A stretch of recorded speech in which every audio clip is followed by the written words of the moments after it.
when you were going through this, it just reminded me that I can't remember what podcast it was or something, but I remember there was somebody who was like a consultant, like a health consultant on a podcast I was listening to. And they said like, oh, people come to me and they ask for consultation sessions because they're programmers in Silicon Valley and they want to min-max their productivity. And I know that, I'm not going to get into the weeds of like the whole health industry now because like I don't really know much about it.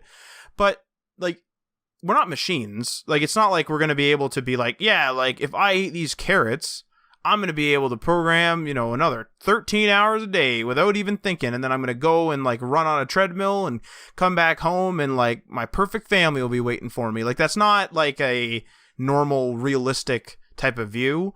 I just feel as though we try to treat ourselves like machines a bit too much. And that's sort of the vibe I got from this whole web news when you were introducing it. And I just don't think that that's right because one of the things, and this might be weird for some people to think of, but I always thought it was weird when, okay, so when you're like a kid, you're always told like, oh, when you're an adult, you can do what you want. And then when you get a job as an adult, I remember I used to work in a factory. I felt it really bizarre that I had to like go to a bank one time for like a meeting, just, I don't know, arrange an account or something. I don't even remember what it was. But it was like, oh, I can't like go to the bank during their opening hours. Like, I'm going to have to like go and let like some weird, either a weekend time, use my time off, or I'm going to like, I can't go there at like 3 p.m. for some reason. And I don't know whether that's just me being weird, but I always thought like adults really can't like do what they want. And I understand like there's probably some people in the audience that are like, oh, I'm entitled or something, I'm sure.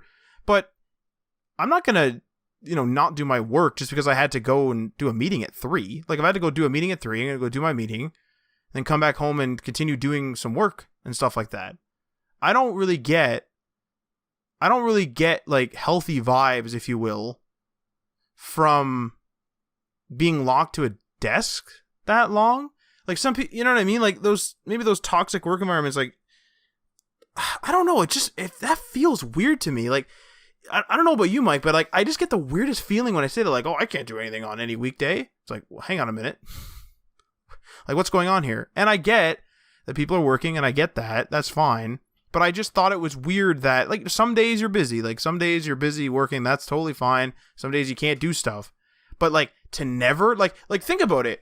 Like not like screwing around here. Like there are people out there that will never be able to go to like their bank or do something regular on a weekday unless they take a holiday and for like a 1 hour meeting. And like, that's such a weird thought to me where it's like, what are we doing? Yeah, I agree. I think that's why I was saying, like, I don't believe in the 9 to 5 culture.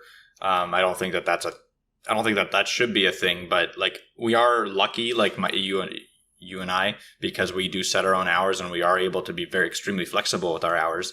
And we understand, grind is a grind and you have to put your work in. But we also understand that, like, if you have a meeting or a doctor's appointment, you can go and take a doctor's appointment. And I know personally people that can't.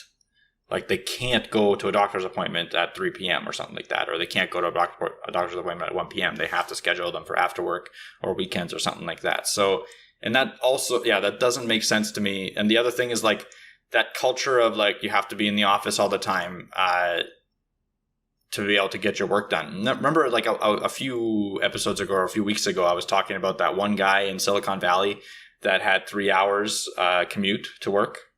Oh, yeah. Yeah. So he had a 3-hour commute there and a 3-hour commute back. So that means he literally didn't do anything during the week. Like, that was his entire week was traveling and job. Yep. And sleep.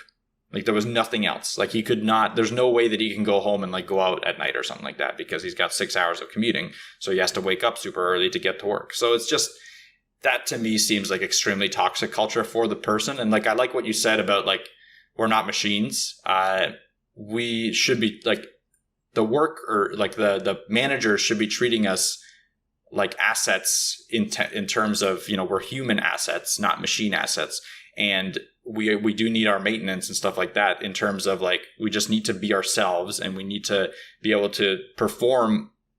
We need to be able to set our own schedule to a certain degree because, again, like what I was saying a few episodes ago, Everyone has different peak work hours. And if we can align our schedule around those peak work hours, we can get a lot done. Like if I can do more in the peak work hours of the morning for me, like those 3 or 4 hours that I have, than I can in like 8 hours that aren't peak, right? So that benefits the company. Yeah, 100%. That absolutely benefits the company, even though maybe I'm working less, but I'm getting way more done and it's way more efficient and it's way better code.